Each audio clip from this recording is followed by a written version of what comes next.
मेवाराम कपड़े का एक बहुत बड़ा व्यापारी था। घर में किसी चीज की कमी नहीं थी। एक लड़का, एक लड़की, सुंदर पत्नी, पूरा संस्कारी परिवार था। घर में एक बहुत ही सुंदर और विशाल मंदिर, जिसमें ठाकुर जी और किशोरी जी की एक भव्य मूर्ति, जिसका उसकी पत्नी नित्य बहुत सुंदर श्रृंगार करती थी। नित्य नए नए वस्त्र धारण करवाती थी। तरह तरह के व्यंजनों से ठाकुर जी और किशोरी जी को भोग लगाती थी। मेवाराम अपनी पत्नी को इस लगन से ठाकुर जी की सेवा करते देखकर बहुत आनंदित होता था और मन में सोचता था कि मैं कितना भाग्यशाली हूँ जो मुझे इतनी संस्कारी पत्नी मिली है और इतने अच्छे संस्कार उसने अपने बच्चों को दिए हैं। वह मन ही मन सोचता, मेरा घर किसी मंदिर से कम नहीं है। वह बस इसी बात से अंदर अंदर खुश होता रहता। मैं तो धरती पर ही स्वर्ग देख रहा हूँ। उस स्वर्ग से सुंदर घर को उस समय नजर लग गई जब अचानक से किसी बीमारी के कारण उसकी पत्नी ठाकुर धाम को प्यारी हो गई। पत्नी के एकदम चले जाने के बाद मेवाराम तो एकदम से टूट गया। अब तो उसकी किसी चीज में मन नहीं लगता था। इतना बड़ा व्यापारी काम ठीक से ढंग न करने के कारण उसका काम भी ठप हो गया। इतनी बड़े दुकान में अब वह बिल्कुल छोटी सी दुकान पर आ गया, जिससे घर का गुजारा बड़ी मुश्किल से होता था। घर में हर चीज की कमी आ गई थी, खाने पीने में, बच्चों की पढ़ाई में। लेकिन मेवाराम ने ठाकुर जी की सेवा में कोई कमी ना आने दी, क्योंकि ठाकुर जी की सेवा करके उसको ऐसा लगता जैसे वह अपनी पत्नी की अधूरी सेवा को पूरा कर रहा है। अब तो वह ठाकुर जी को भोग लगाकर उनकी सेवा करने करके ही मन को तसल्ली दे देता था। छोटी सी दुकान का पर कमाई बहुत बड़ी मुश्किल से होती थी, क्योंकि छोटी सी दुकान पर भी मेवाराम ठीक तरह से मन लगाकर नहीं जा पाता था। अब तो धीरे धीरे बच्चों को भी समझ आ गया कि मेवाराम हमारी पढ़ाई का खर्चा नहीं उठा पाएगा। इसलिए बच्चे संस्कारी होने के कारण अपने पिता को तंग नहीं करना चाहते थे। उन्हें खुद ही मेहनत करके खुद ही पढ़ना शुरू कर दिया। बच्चे पहले नौकरी पे जाते, बाद में पढ़ते। घर का सारा काम, सारा दिन केवल मेवाराम अकेले ही रहता। मेवाराम ठाकुर जी के लिए अपने दुकान से लाए हुए कपड़ों से उनके लिए एक एक पोशाक बनाना चाहता था, लेकिन अब उसमें वह शक्ति भी नहीं रही थी और ना ही उसकी आंखें इतना काम करती थी।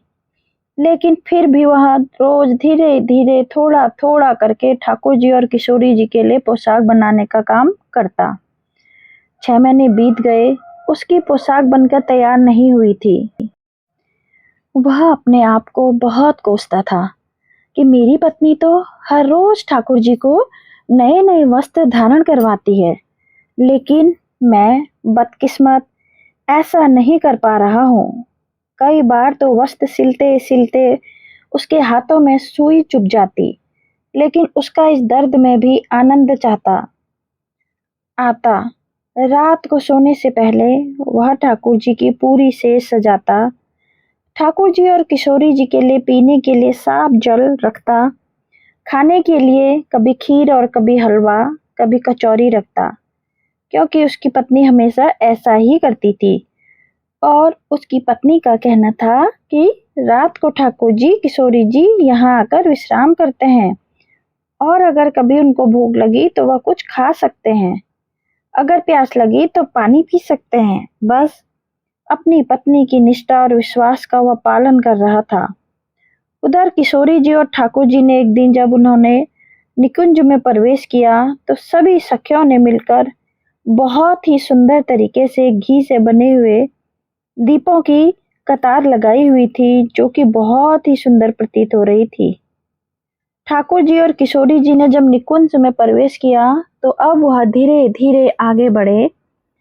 थोड़ी दूर जाने पर उन्होंने देखा कि उनके विश्राम के लिए बहुत सुंदर सेज सखियों ने सजाई हुई है।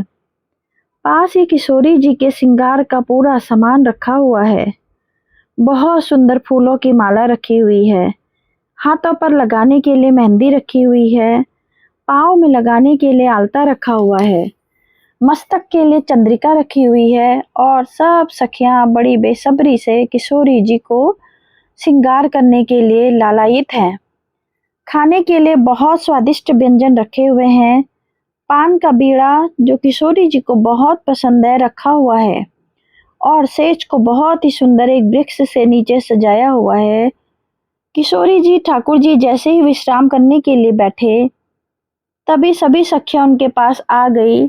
शायद ठाकुर जी किशोरी जी को उनकी सहायता चाहिए होगी, लेकिन ठाकुर जी ने आंखों ही आंखों में सभी सखियों को बड़ी विनम्रता से आग्रह किया कि आज किशोरी जी का श्रृंगार और उनकी सेवा का सौभाग्य उनको प्राप्त करने दो।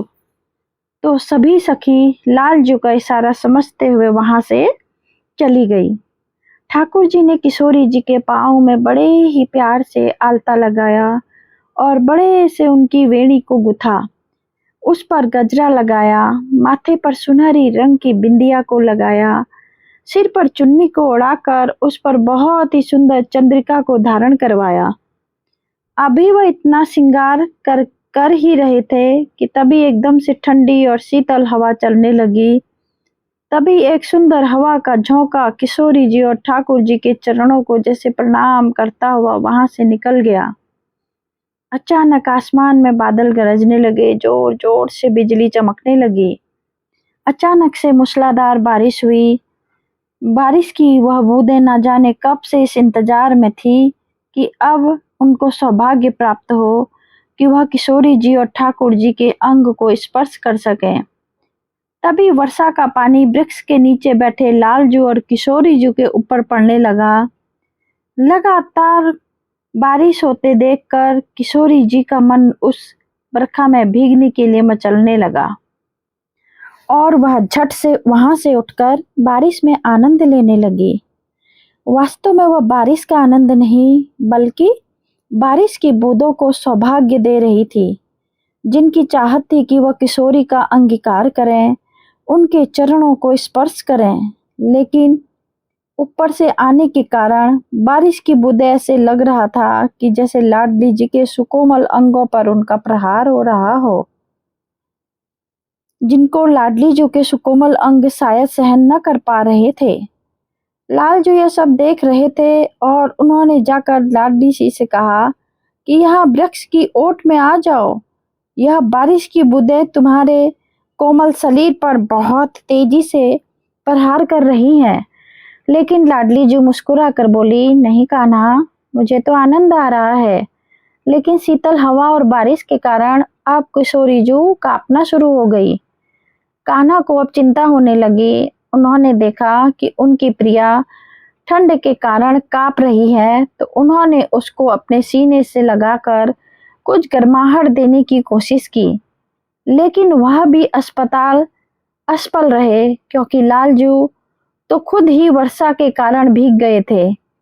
अब तो ठाकुर जी को भी चिंता होने लगी, मेरी प्रिया को कष्ट सहना पड़ रहा है। बारिश के कारण अब तो निकुंज की धरती भी बिल्कुल गीली हो गई।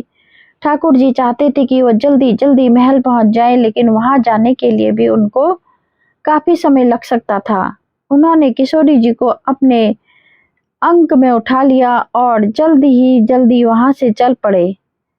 अभी कुछ दूरी पर पहुंचे ही थे तभी उनको मेवाराम का घर दिखाई दिया, जहां पर अभी भी रोशनी थी और अंदर से एक अजीब तरह की सुगंध आ रही थी, जिसमें ठाकुर जी और उस ओर खींचे चले गए।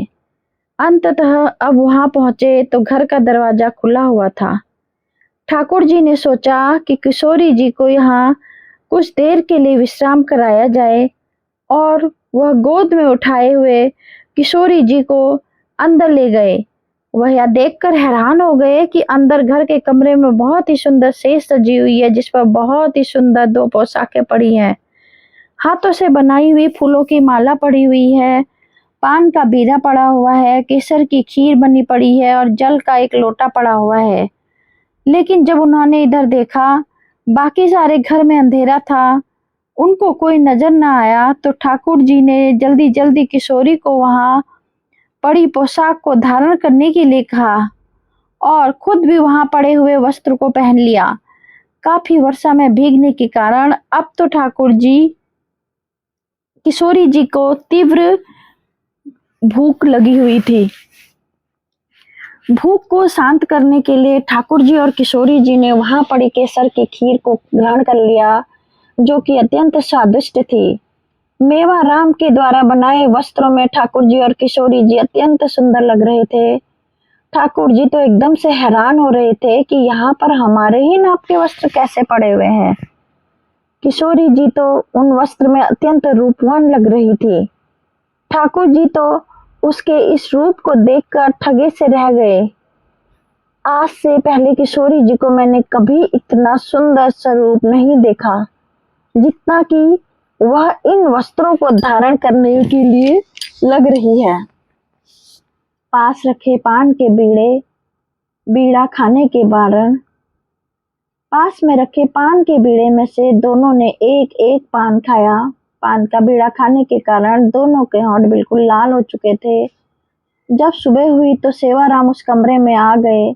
उसने देखा कि आज ही अचानक इस कमरे में इतनी सुंदर इत्र की खुशबू कहाँ से आ रही है।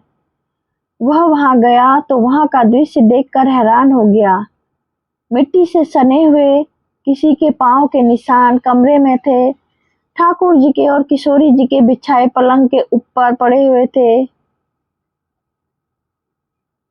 वस्त्र वहां पर नहीं थे। वहां पर तो हीरे रत्न जड़े किसी की पोशाकें पड़ी हुई थी, जो कि ठाकुर जी और किशोरी जी वहां पर अपने वस्त्र छोड़ गए थे।